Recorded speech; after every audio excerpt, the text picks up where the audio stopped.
Hi, and welcome to the Loan Officer Team Training Podcast. My name is Irene Duford, and I'm your host, and I'm here today with a very special friend, and I'm excited to have him here today, Sam May, and he works with All Western Mortgage, and he is in San Diego, and I met him through our mastermind with Neil Dingra, our Forward Academy mastermind.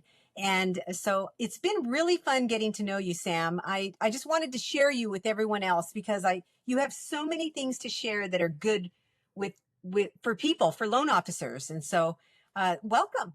Oh, thank you for having me, Irene. It's been such a pleasure getting to know you. You're such not just a sharp, smart person that's really good to know within the space, but I just love how much you care about people, and you're just such a sweet person. So I'm just really glad that we met. Oh, thank you. I'm glad we met too. And I can tell, you shared some really cool things when we were at our last mastermind in San Diego. You shared some things with the group that were vulnerable, that were caring people. You opened up an avenue for us as a group to be vulnerable with each other and to share with each other. And that takes a lot to do that, especially for a male. I mean, it takes a lot.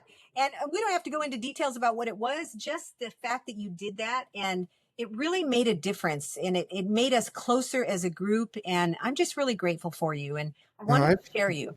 I appreciate that, and I'll just say this about that topic. This business is hard enough, market conditions, good or bad.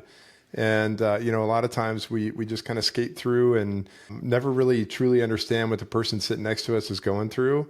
And, when I started going through some tough stuff with family and otherwise, I, started opening up to my peers and realizing that they were going through some pretty dark things too. And I just thought it needed to be said and talked about. So I was glad that it resonated with some people. So yeah, thanks for sharing. It really did. Tell us about how you got into the mortgage business, how long you've been in it. Kind of give us a little bit of a background. Man, like everybody else, it was my childhood dream. I always wanted to be a loan officer. No. Yeah, I mean, I've been in this business since 2002, so this is 23rd year. I've been on both sides, banker, broker, always consumer facing though. I've never been in like the wholesale side or whatever. But I've owned a few businesses within the space and done a lot of things. But I got into the business really for the financial gain. Which I think anybody that tells you otherwise is probably fooling themselves. What I love about the business, though, and why I chose mortgages is that you get the best of both worlds. We get to do some really amazing things for our clients, and in exchange, we are handsomely compensated. Yeah. So it's a really great mixture of those two things, and I think that's why I've stayed in it for so long. Love people, and I really love teaching, whether it's a client or now a team. I've been told that I have the heart of a teacher, and I just really enjoy it. That's awesome. And so you've been in it a long time now, and do you have loan officers? Tell us your setup a little bit. Yeah, so technically I run Southern California for All Western Mortgage. I have 2 locations that roll up to me, and not very many loan officers. I think we have 9 LOs now on our squad, and a total of 14 staff, including the LOs. So yeah, I mean, we're a small crew, but we stay that way intentionally. I like to run lean, small and mighty, right? I mean, Yes. I'm very choosy about who we bring into our small family. It's really important to me to keep the culture strong. And then as someone who came up in this industry, surrounded by some really great people, I want that to hold true for my team. So we need to make sure they're surrounded by people that are going to contribute to their growth. Yes. What I've seen as a coach for years is I've seen people that bring on people that really don't deserve to be on their team because they're not putting the work in. They're not closing loans. They're kind of an anchor to them. Like they're holding them back. And I'm grateful that you are pretty choosy about who you pick. I think it's important to do that. Not that, and I don't mean that they can't bring new people on that have never been in the business they want to give an opportunity to. If they're hard workers, that's great. And if they're aligned with your team, That's great for some people that want to do that. But having people on that are productive, that are aligned with your team, that feel the same way you do about the mortgage business, and that is what makes the difference. Yeah, 1,000%. I mean, we have to, I really subscribe to the hire the person, train the skill. And it doesn't matter if they're brand spanking new or they got 20 years in the business. We're all like, I'm lacking plenty of skills. Like I'm still in development. I plan to be for the rest of my life. So how can I create an environment where people can grow and thrive? Well, it starts with the people you're surrounding yourself with, the mentality that they have. And the problem is, especially in this kind of market, it's very tempting to solve problems by throwing bodies at it. If I want to increase my production, well, I just need to hire 5 more loan officers. I don't care if they do 1 loan every 2 months, like I'll still win. No, the problem is they become an anchor and a drag like you described, and you always sort of fall to your lowest common denominator. And so my goal is to have a house of hitters, for lack of better words. I want people that are operating at the highest level, and I want as many of them as possible with as few anchors as we described. And it's not hard, to wind up in a position where you've got, that sour grape in the bunch, right? Like it doesn't take much. And the hardest thing that I had to learn was weeding that person out immediately, swiftly, caringly, right? Because I think it's important to recognize that if they're in a bad place, within your ecosystem, it's good for them to leave just as much as it's good for you to get rid of them. Yes, I agree. Yeah. Yeah. So, in terms of, because I've made a lot of mistakes on this front, hiring the wrong person and then having to make a change there, a lot. And what I learned is I had to be a lot more strict in my hiring process. And so I've evolved to a point where I have some very difficult conversations and conversations that people are probably not used to having in, a mortgage recruiting interview, Uh-huh. For loan officers or for team members or Both. both? Okay. So tell us how like, what kind of conversations? For example, one of the requirements of working with my team is that you have to be willing to help the person that sits next to you. As a loan officer, we tend to kind of be lone wolves and we kind of just do our own thing and we feel like we have the secret sauce and we never want to share it. That doesn't exist in my ecosystem. You have to be willing to share all of your best stuff with the person next to you, and them, they will reciprocate. So that's one. And how we do that, we get into some details there. But another one is people over transactions. That's a nice tagline, right? Yeah. But you have to be willing to walk away from a deal that is in the consumer's best interest that you do that. And that's mandatory. We are transaction hunters, but it needs to be mutually beneficial. And so I'm very clear with people up front that the expectation is that you walk away from deals that are bad for the consumer. Period. Full stop.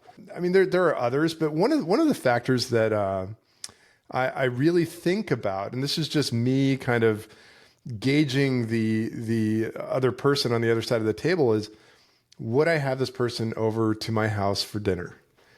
And if that answer is no, or I'm not sure, they don't belong. Like I can't, that might be amateur or, going too far, but we spend a lot of time together. We're going to go, into the proverbial battlefield together and go conquer the mortgage world, like if I can't break bread with you, what are we doing?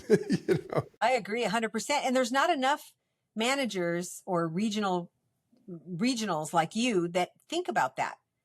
And then they bring people on and it ends up being a problem. And it's better to know it up front and just not hire them. Yeah, and what does that say to your, the people that are achieving, on your team when you keep those anchors around, is that you don't value them as much. And I really found that to be true. And it bothered me a lot that I was spending so much time on people that didn't deserve it, that weren't putting forth the effort, that had a bad attitude, all of those things.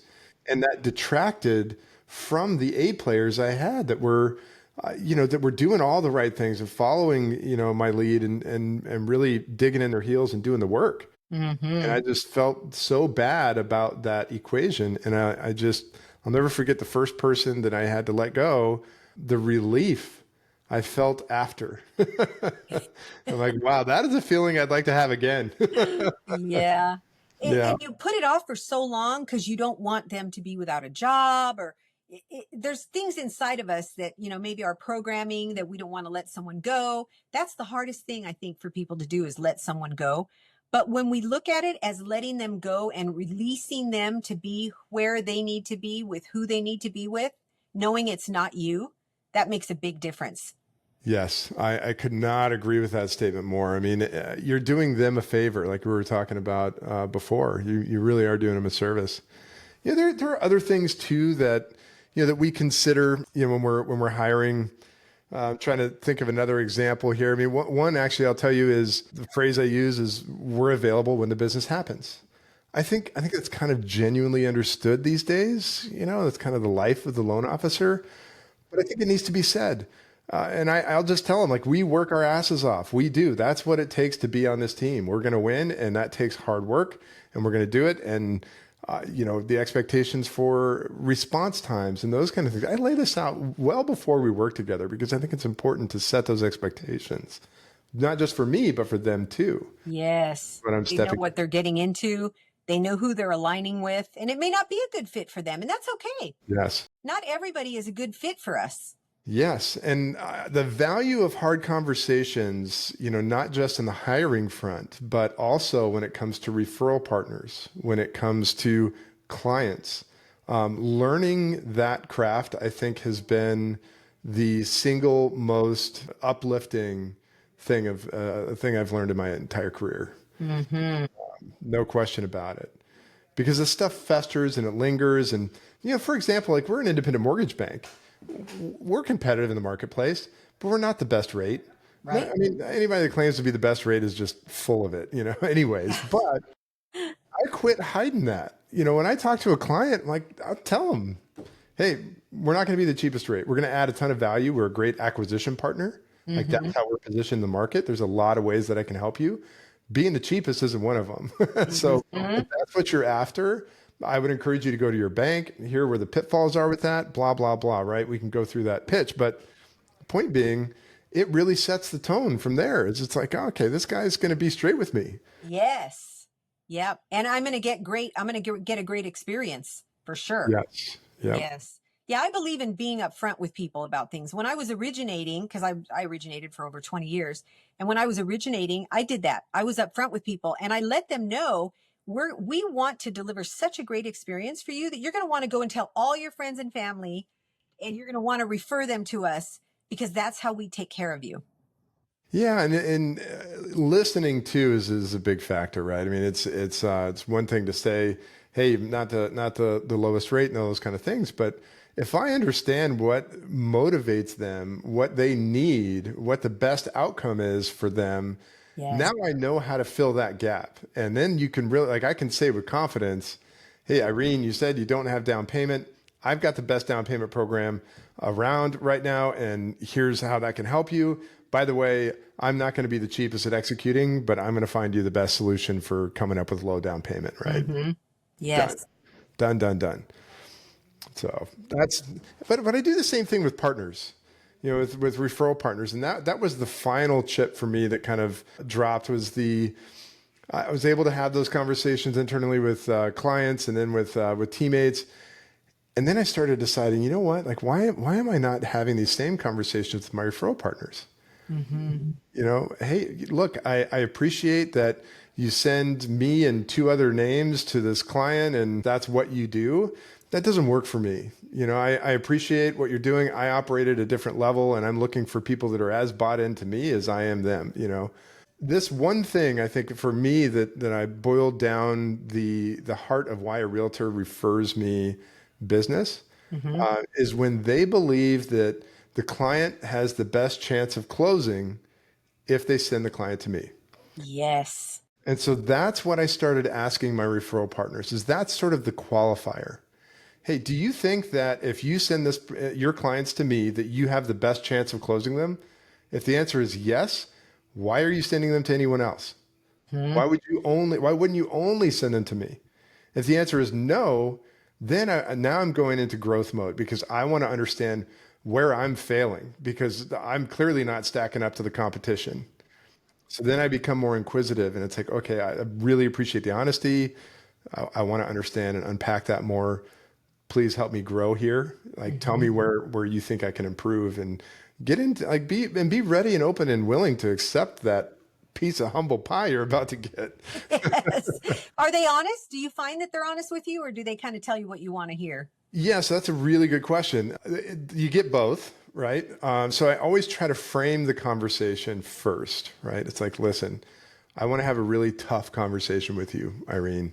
This is going to be a little bit uncomfortable, but what's most important is that we just lay it all out on the table because I want to tell you where I'm coming from, and I either want to build with you or we need to move on. And so that's what this conversation is all about. Most important is let's just be straight with each other. So I have a very tough question for you. Number one, do you think, I go into do you think you have the best chance of closing with me? Hmm. It's okay if you don't, but if you do, like, and that turns into a really powerful close I'll bet it because does. you're using their words. You said you have the best chance of closing with me. Why would you send them to anyone else? And listen to what they say. Yeah. You find a lot of really interesting responses there too, where people will say, yeah, well, I'm required by law to send, three names. I'm like, no, you're not. That is lunacy. So, and those are the easy ones. And they're like, oh, thank God, I didn't know I didn't have to do that. I'm like, well, Jesus, I wish I would have talked about this 3 years ago with you. Yes. Um, and it's not that I'm afraid of competition, right? So I want to be clear about this. A lot of people are like, well, I'm not afraid of the competition. Sure, totally. What do you think the consumer is going through when they get three names from your agent? Yep. The consumer's like, they want to know who's the best, who should I go to? And when you give them three choices of different loan officers, now they're confused and now they have to do more work and they don't know how to do it. Yes. So do you think they're going to close sooner or do you think it's going to take longer to convert that person? Of Hmm. course it's going to take longer. Absolutely. When we bought our first home, we moved to Arizona. Our kids were young. We were in Los Angeles. We grew up in LA. And we were in Los Angeles and wanted to get away from the rat race. So we moved to a small town in Northern Arizona. And that's where I got into the mortgage business later. But when I was moving, we had the worst experience with three names that the realtor gave us. So the realtor said, I can't tell you who to use. Like, he was adamant about it. I cannot tell you who to use. And I appreciated this man very much. But he said, I can't tell you who to use. So here's three names. Call them and see which one you're more comfortable with. And I'm like, I didn't know anything about mortgages. I didn't know who to call or what to do. So I called the first bank and I got the lady, and she was nice enough on the first time, but we had a terrible experience with her. She didn't communicate. I didn't know if we were really qualified. I was nervous. We were moving. We had two kids. Everything was going on, and we had such a bad experience. And so I've remembered that after I got into the mortgage business, I said, I will never let somebody have that kind of an experience with us again. And Oh man, I'll tell you a quick one on that front that, different topic, but it's, similar when you go through. So when I bought the house I live in now in 2019, I'd forgotten what it was like to buy a house, personally, right? Like, we do it all day, every day, right? But God, I mean, and I was effectively doing my own loan, sort of, I was working with the LO that worked with me and whatever, but I'm like, God, this is like a pressure cooker and this is an awful experience. it is. And I knew everything there was to know about, as much as I could about, transacting. And it was just a great reminder. So to your point, it's a great sort of checkpoint to say, this needs to be a little bit better. Yes. And when you're on the other side, that's when you notice it. Like you said, it's a pressure cooker. You're in the business. Can you imagine what our clients go through that don't know anything about mortgages at all? Oh, I'd be terrified. I mean, that's really where a lot of that empathy that I have comes from is just knowing what it's like to be on the other end of it. Yes. It makes you make the experience so much better for the client when you are refreshed again, where you've gotten a taste of what it's like to be on the other side. Yeah, absolutely. Absolutely. And I think too, this is in large part where, my software was born, was really having that laser-like focus on the customer experience. And in 2021, it was really hard to deliver that experience when you've just got loans falling from the sky. Yes. So I was really stuck, and I'm very, very passionate about the service level, and I can tell that you are too. Making sure that we deliver at a high level. And like, what does that mean? Well, it means doing the hard things that take a lot of time. Explaining things in depth takes time and Yes. effort and energy. Especially if you don't have the right tools. The Mm-hmm. funny thing is, a lot of people don't know this, but where the software started, where HomePWR started, was as a blog, and it was called homebuying.how, and all I was trying to do was to be able to deliver the same strategies and concepts to clients in a way that they could do, research on their own time. But I knew it was my philosophy, so I just, take these things that I found myself repeating again and again and again, and put them in a blog. Well, then it became more about the tools, because I need to show them and demonstrate how you select one interest rate over another. When is it good to buy down your rate or not?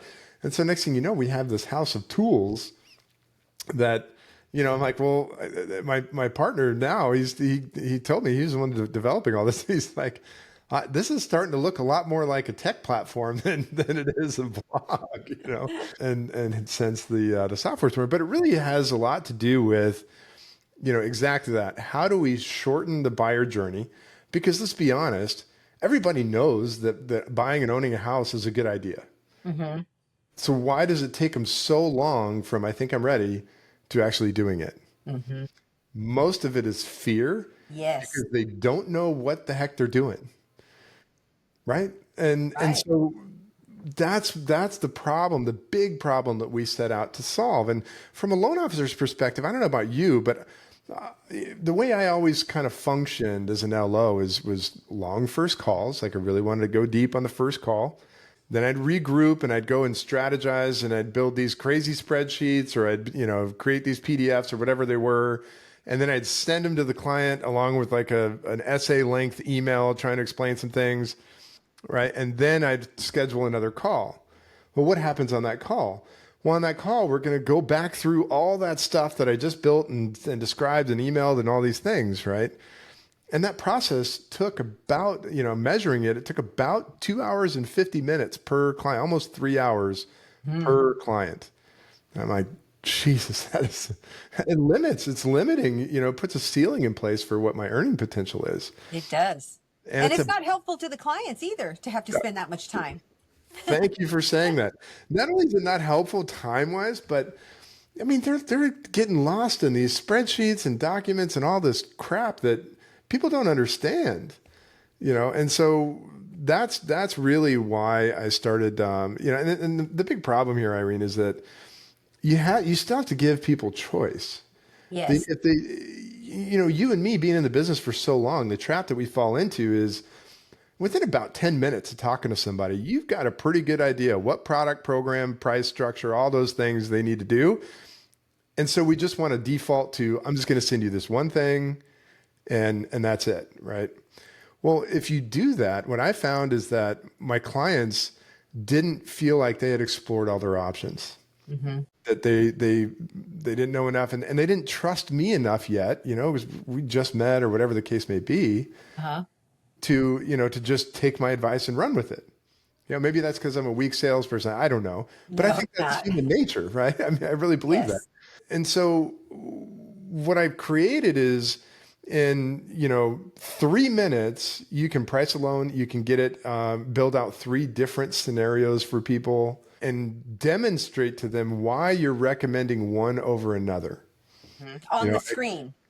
exactly. And, Yes. and I'm just demonstrating that with data and charts and things that are easy to comprehend, not so simple that they're meaningless, but not so complicated that they get lost in the sauce. And so now I can, with confidence, say, Irene, because you said You're only going to live in this house for 4 years. Like, look at this timeline, look at the different costs between after 4 years of these three options. This is the one that's going to save you the most money. That's why I'm recommending this particular one. Mm-hmm.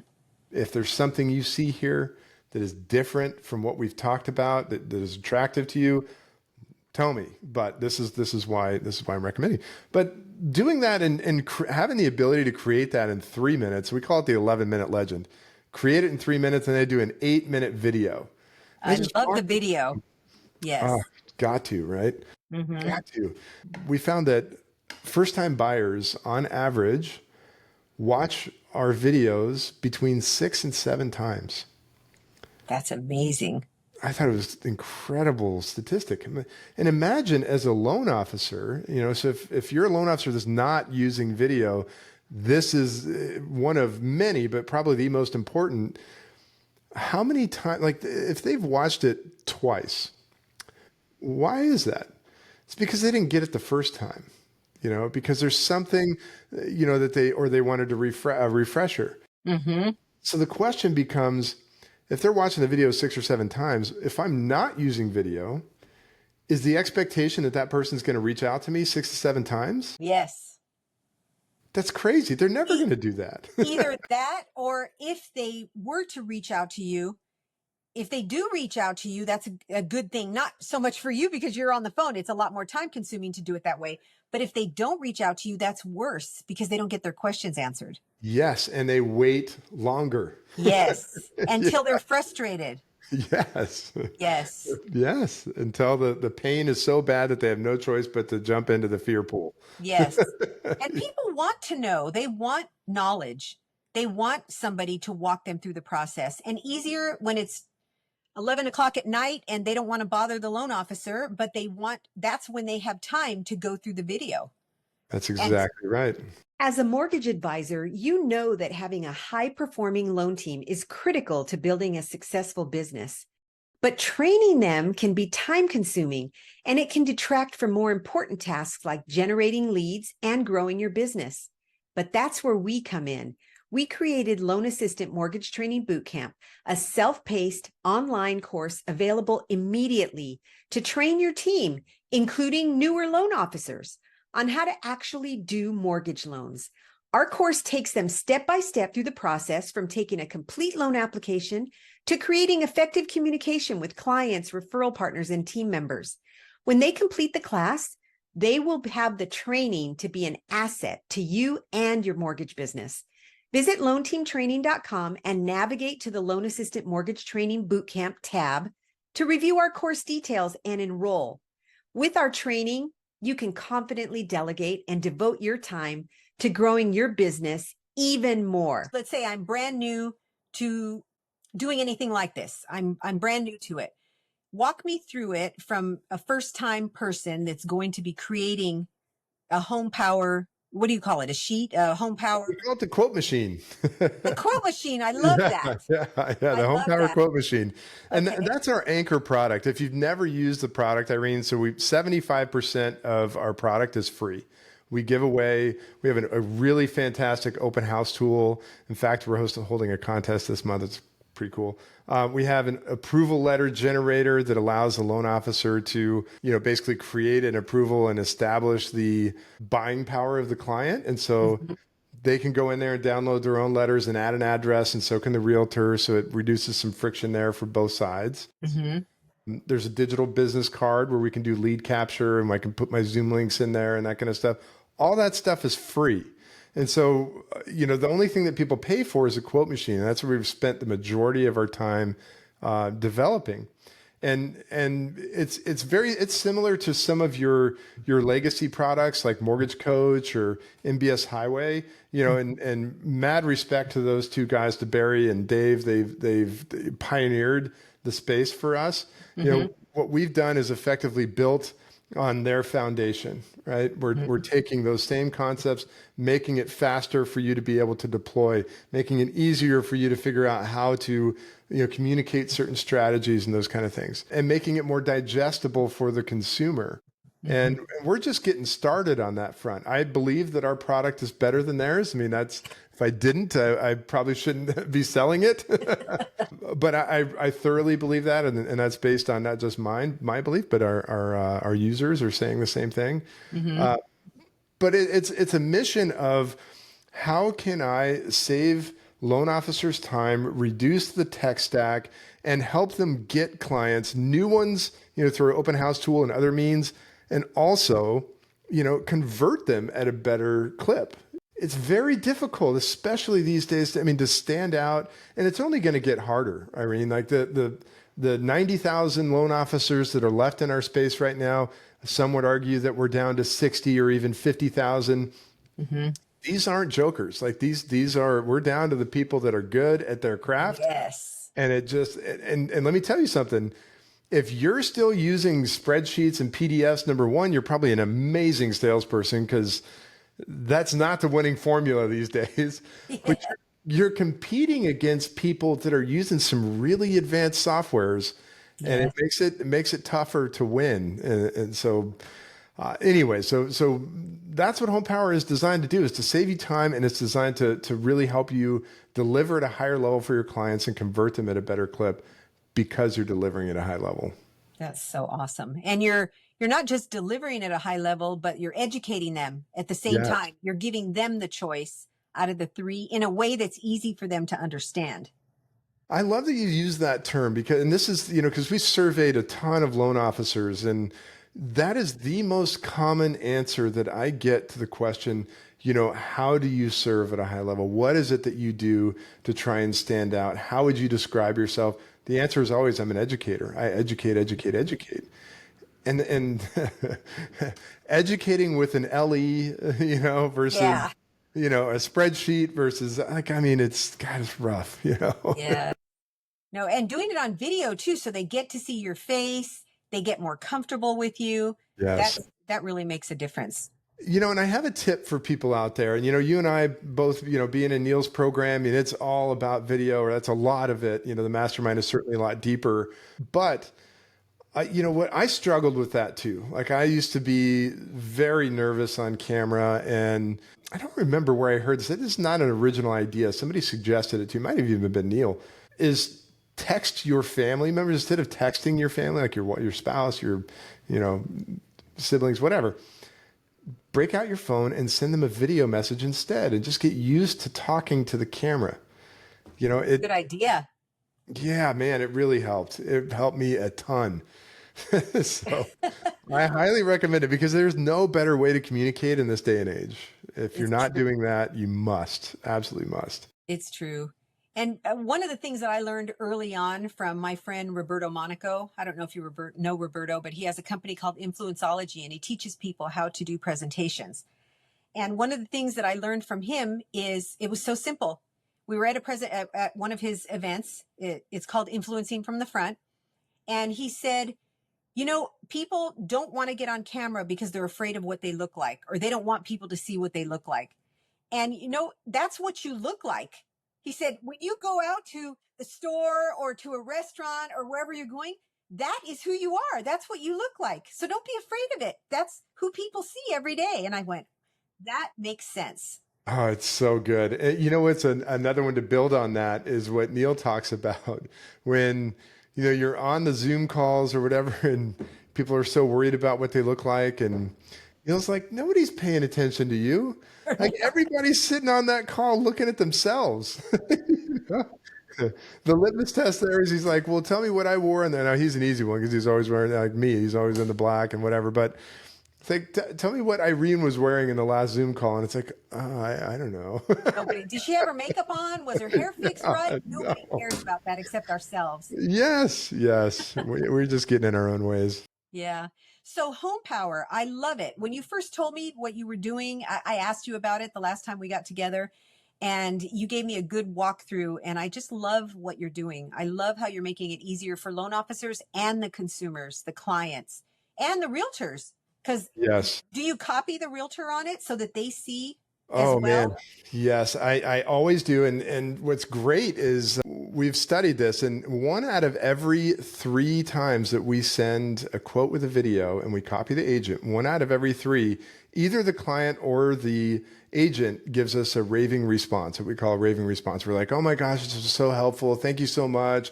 I learned so much. Or wow, I've never seen anything like this, from a realtor or something. It's great. It definitely is resonating with people. And the best part about it, Irene, is I've been building this thing for 4 years. It's been a labor of love. It's also been very painful. Um, Know the feeling when I'm building the course. Yes. yes, yes. So, but what's interesting about that is, we could have released it and really started pushing it out to the market after about a year. And I just have a higher standard and I think this is part of the problem with the mortgage industry. The bar is pretty low when it comes to software. There's a lot of very stale products and offerings out there. And, when we use them and we buy them because we just don't have a better choice. And I don't accept that. That's why I needed this thing to begin with. And so we're not going to stop until, we'll never stop. I was going to say until it's perfect. I'm like, but it's never going to be perfect. Right. And there's always going to be new evolutions. Uh-huh. Speaking of, our next phase, we have a big release this month for our platform that is creating the foundation for our AI release. AI is going to be a big part of the mortgage business going forward. For sure. Whether we like it or not. I think the loan officer is still going to be at the center of that discussion. Yes. I don't think that we'll ever return to 400,000 loan officers because I think we're just going to be that much more efficient. That creates what I believe is the golden age for the loan officer. I think that there's going to be a window of time. I don't know how long that'll be, but there will be a window of time where the loan officers that adopt early are able to crush tons and tons of loans at margins that are based on today's volume per LO. And I think that we'll be able to make it'll be a windfall for some. And there will be others that, they go hungry, and I'm sorry for them, but that's the nature of any business.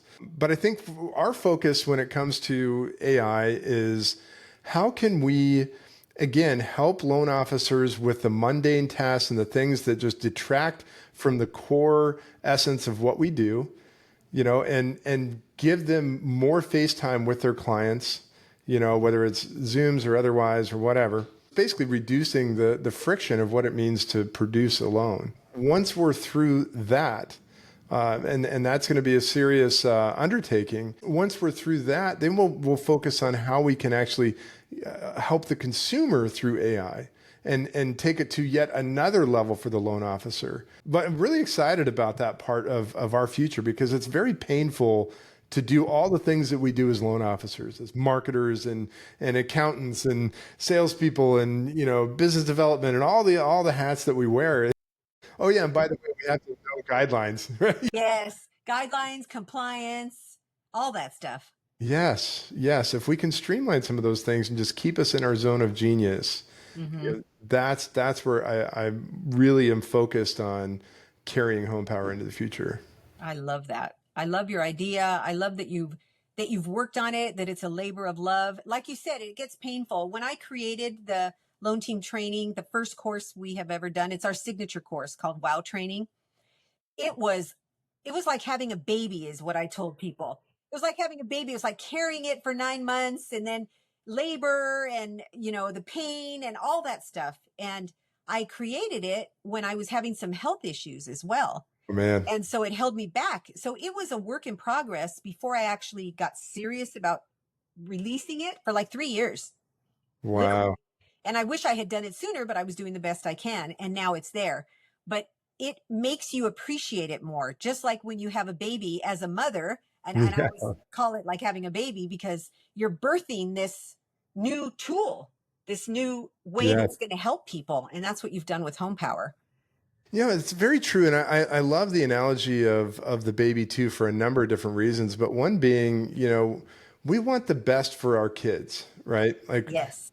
And no one's ever good enough for my son or my daughter, right? That's we have that protective sort of mindset and things like that. And we also tend to put them in a bubble, right? And so when you equate that to my software, your courses, It's like and this is true of the video discussion too. It's like we have to be okay with good enough, Yes. right? Like we have to say, all right, this isn't forever. I'm going to put this out right now because this is a step forward. This is a step in the right direction. Hmm. It's not perfect today, but I need to take it out of its bubble and let other people see this. Yes. Or on video see me, or in coaching experience this course. And is it going to get the absolute best results day one? No, nothing ever does or ever has and ever will. Yeah. So you got to start somewhere. Just take the first baby step. It's so true. And I am a perfectionist by nature. I have to work on that part of myself all the time. And it stopped me from doing video. It has stopped me from implementing the things that I'm learning from Neil and from the group, from you and other people in the group. It has stopped me from doing certain things. And I'm not letting it stop me anymore. I'm just to the point. It took me all these years. When I was younger, I would let things stop me. And now I just realize, I am who I am. I'm at Yes, the I, age I I'm love at. that so much. Irene, help me. I want to hear what changed for you. Where do you think that perfectionism comes from and what changed? The perfectionism, I think it's just part of my like what I'm naturally, what I am attracted to, what I normally am acting like. It's part of who I am. And it probably happened when I was a kid also because I wanted things to be so good. I wanted to please my parents. I wanted to please people around me. And I was a real people pleaser. And I still am. I have to be really on guard about Me that. too. Yeah. And so, because I love people, that's the thing. I love people. I feel like I have a gift for getting to know somebody really well, very quickly. And that's served me very well in the business world. But I don't know why I was really a perfectionist other than I just always felt like I'm not a perfectionist about other people. Like I don't look at other people and judge them as a perfectionist. It's mostly on me. I don't know why. That's a good question that you asked that. I've never really thought about that. I'm asking because and I'm genuinely curious and I have a great deal of respect for you. But I also have thought about this at length because it just doesn't make sense. It doesn't. I realized that one of my holdups, not being okay with where we are today, has a lot to do with what I believe the potential to be tomorrow. And so if I know that it can be better, then I'm not satisfied with it, and it needs more work before I let someone have access. Whether it's a video or a platform, doesn't matter. Insert thing, Yes. right? But it's because I feel like I'm doing you a disservice if I give you this lesser thing when That's it's going to it. be so much better, later. So that's one side of it. The other side is fear. I mean, it's just pure fear. And I'm like, well, what the hell am I so afraid of? Somebody comes and looks at my software like, no, I don't want it. I'm like, fine, get out of Exactly. here. Not to be callous, but I mean, that really, it's like, and so my coach, David Kesey, love him to death. He taught me a lot about detaching from outcomes. He's like, well, Mhm. what is and the framing he uses for that is just asking what the worst case scenario is. That's it. Yeah, what's the worst that's going to happen? I send this video and what? No one watches it? Mm-hmm. Oh no. Yes. you I know? read a book a long time ago. Actually, right after I got into the mortgage business, I was nervous. I had a bad experience. Nobody trained me. I didn't know what I was doing. We were losing money. I had creditors calling me. Seriously. My husband was a teacher and I had been working a full-time job that downsized. And so I went in the mortgage business and nobody was there to teach me anything. He promised me training and it didn't work. He never came and trained me, the broker. And so there was a lot of stuff going on. And I found this book at the bookstore by Dale Carnegie. The name of the book was How to Stop Worrying and Start Living. How to Stop Worrying and Start Living is the name of the book. Oh, I And love it it taught already. me in the book, it's just a little paperback book, and Dale Carnegie's so amazing. And it taught me because I had been reading How to Win Friends and Influence People. I'd read that, all my That's a life. classic. But this book, How to Stop Worrying and Start Living, taught me to put things in compartments, to compartmentalize when you're worried.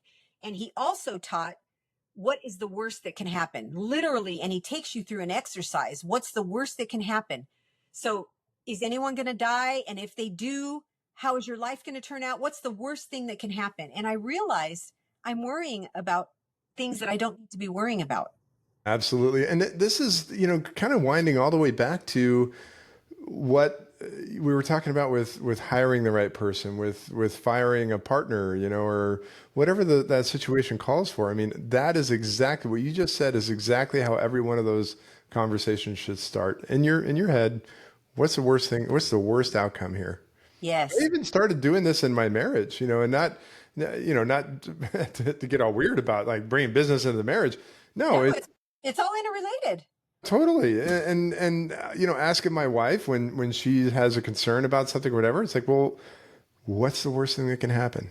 Yes. And oftentimes, like, we're not going to be homeless. Like, we can take this risk. We're fine. We're not going broke today. Okay. Yeah. Those kind of things. And it's really been a great shift in my mindset. You know what's really helped me? You asked, how did I get over it? Or, how have I worked through it? I'm not over it yet because it comes naturally to me. Same. Yeah.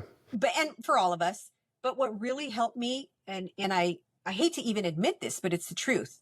It was the procrastination that happened because I was a perfectionist that cost us money, and it created more of a risk for us. And it stopped me from having freedom to be able to choose what I wanted to do with my life. That's what it was for me. Oof, And that so is so good, Irene. all those years ago, so we actually launched our loan team training, our WOW training course. It was the only one we had at the time. And it was in January of 2019, after a year of putting it together. Well, to be honest, I was working in my mortgage business. I was still working in the mortgage business. I had a team, but I was still involved. My headspace was still there. I was coaching like 40 people, 40 loan officers, and I was trying to put this together. But that was typical Wow. me. I'm A type, the A Overachiever. personality. Yeah, yeah. But as I was also starting to get older, and it wasn't as easy as it was when I was in my 30s to do all of that stuff. So I Yes. let go some of the stuff, and I finally created it. And I realized the first time we opened it up to our coaching group was the first time.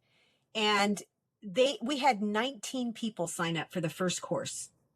And Wow. I didn't know if 2 people would be interested. Yes. But 19 people, you know why? Because they trusted me. They knew me, they trusted me. So I started with a warm crowd, and they raved about it. And now I have people that have been sending all of their loan partners, all of their team members, all the way through. Every time they get a new one, they send them to our training. But if I had waited any longer than that, imagine how much more people I would not have helped. Yes, it turns into just being selfish, Yes, and exactly. I try to use that frame too, where I'm like, no, this is actually valuable for someone. And, Yes. and I think, when we talk about this too, where there's two philosophies in business. I think everything boils down to two philosophies. You're either, relationship driven or you're transactional. Mm-hmm. And it's very difficult for people to admit that they're transactional. Everybody wants to believe that they're running a relationship model, Uh-huh. but not everyone is. And I think when you start to boil it all down, the desire to deliver value first has a lot to do with it. Instead of what's in it for me, it's what's in it for them. And if you're really honest about that, it's probably a roughly 50-50 split Mm-hmm. of where people land, on that spectrum. They won't say that, but I think that a lot of that decision, when you're talking about fear of releasing something and all that kind of stuff. I mean, I think that's an indicator of where you are in that scale, because someone who's transactional doesn't care. They're just going to Right. throw it against the wall, see what sticks, move on to the next thing. And frankly, that might be a better business. But I wouldn't sleep at night if I was just throwing crap against the wall, waiting to see what sticks. I want it to be great. I really want it to be great Yes. for my sake and for theirs, but for them first. And that's, and it's not just, word vomit. That's really how I choose to live my life, because I want to feel good about it when it's all over. Yes. And that's why we align so well, Sam, because I think we recognized that in each other the first time we talked. like the Yes. first time, and I started asking you about your business and we started talking about it, and we just had that alignment. And I love when I align with people like that, because that's how I do business. I care about the loan officers that I coach, the people that send their people. It means so much to me that they trust me to train their team, because that's a big deal.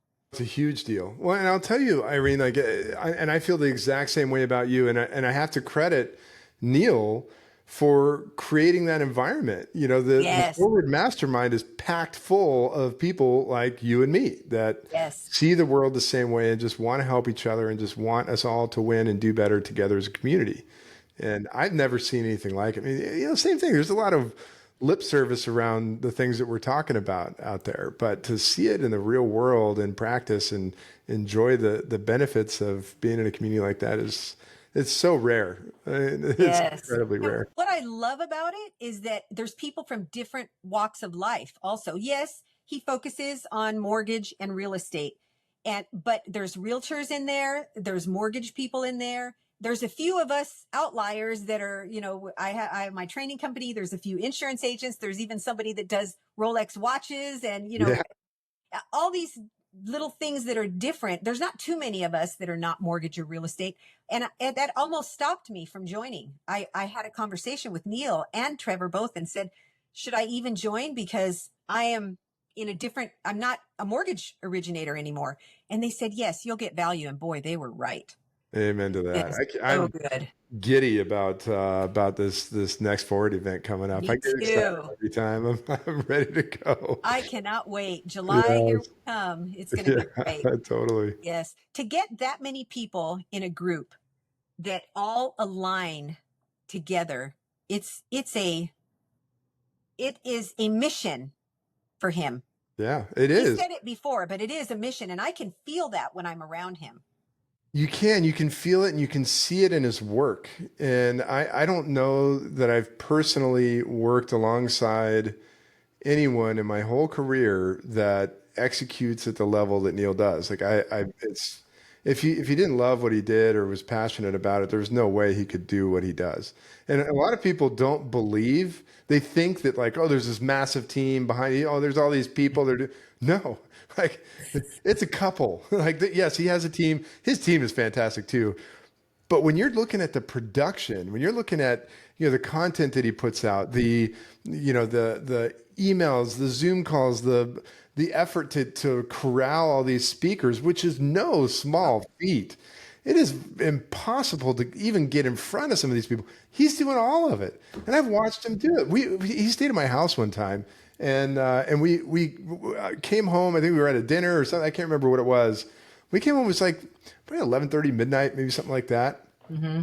And we're just talking, having a casual conversation, and as we're talking, he cracks open his laptop and he's just going to town. It's like midnight, and he's just going and going and going. Like he doesn't stop. It's Yeah. He has a incredible. work ethic, Yes. very strong work ethic.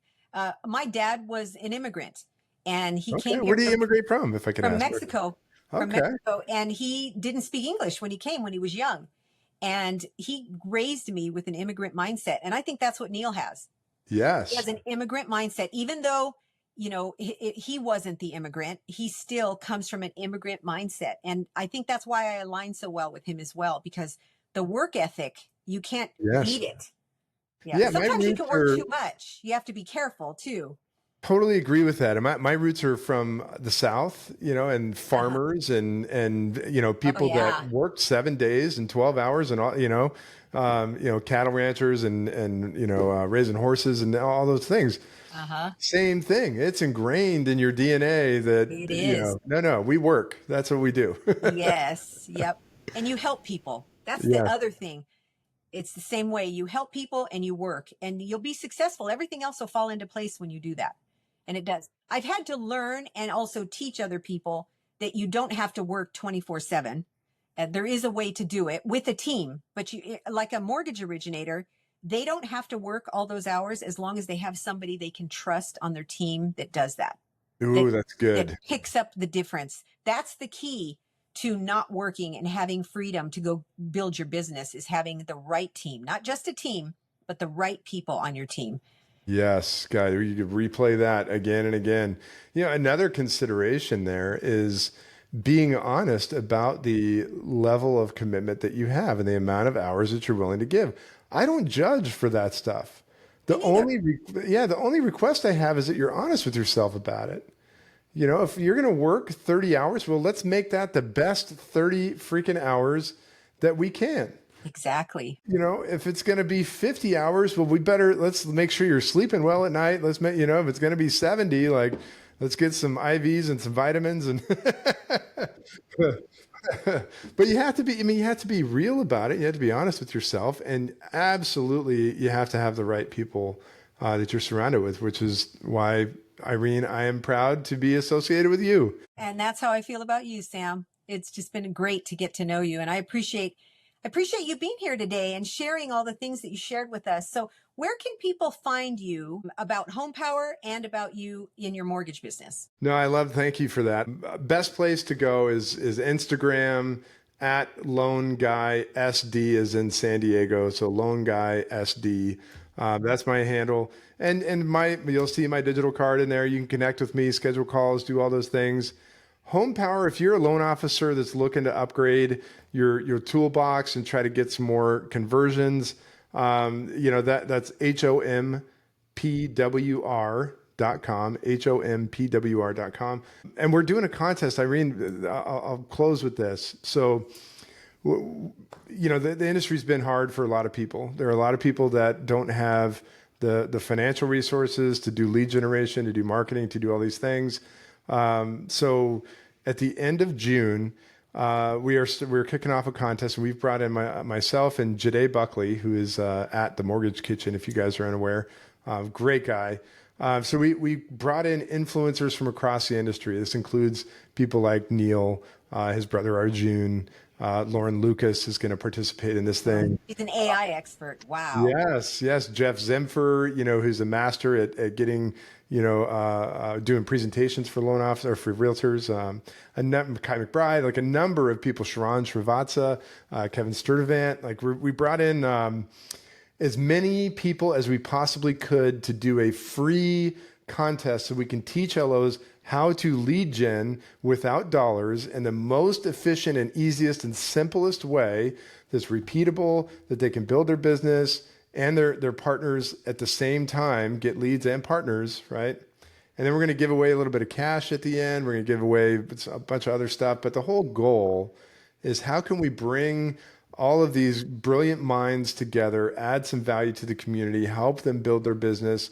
And yeah, so as a result of that, what do I get? Well, if you guys are out there making money, then you can afford to buy my software. That's right. So hopefully that's the net right. result. And of course I'll get some awareness, and maybe somebody will like me out there. That'll be great, but when are you doing? Do you have a date yet? Yeah, June 26th is when we kick. Actually, the kickoff call is June 24th. Okay. The official launch date is the 26th. And it's a playbook that you execute on Thursday, Friday, and Monday. I'll spare you some of the details, but if you follow me on Instagram or check out my IG, you will definitely find information about it there. But it's going to be fantastic. I'm really excited about it, and really, I mean, if maybe it's going to be huge, maybe it's going to be tiny, but if we just get one loan officer, it will change their world. So I'm really looking forward to it. Well, that's so fun. I can't wait to see about it and hear about it. It's going to be a fun thing. Those are some big names, so great names of people that can really help loan officers. Well, that's the beauty of it, is they all share that same mindset. Is they just want to contribute, they want to help, and that's what that aligns with our purpose here. So yeah. What we didn't talk about, we'll have to have you on another time to talk about, is how awesome you are on video, and the way. Oh my gosh, we didn't even go there. We got into some pretty good topics today, I think, that will be helpful. But I would love to have you on another time and talk about what you do on video. And in the meantime, people can go to your Instagram and see what you do on video, because it's powerful. Really, Thank you. good. Thank you. I appreciate that. You should be proud of that, because it's really great. Yeah, you're one of my examples of some place I want to get to at some point. Oh, I love it. Oh man, you're gonna make me blush. Oh, thank you. I appreciate that. But thank you, Sam, so much for being here today, taking your time. I know time is very valuable. It's one of my love languages, is time. And I Amen. appreciate your time being here today. So, and for sharing so many wonderful things with people who are listening today. So Thanks, Irene. Thanks for just being an awesome human. I really appreciate you. And thank you for having me on too. thank you. Thank you so much for being here today and talking with Sam. He has so many great things for you, and I'm so grateful that he was on. And can you do me a favor? If you got value from this, would you do me a favor and go and subscribe to our podcast? And if you feel like there's something that you could share that was good from our podcast today, if you could leave a review, I would really appreciate it. So have an enjoyable day and an enjoyable week.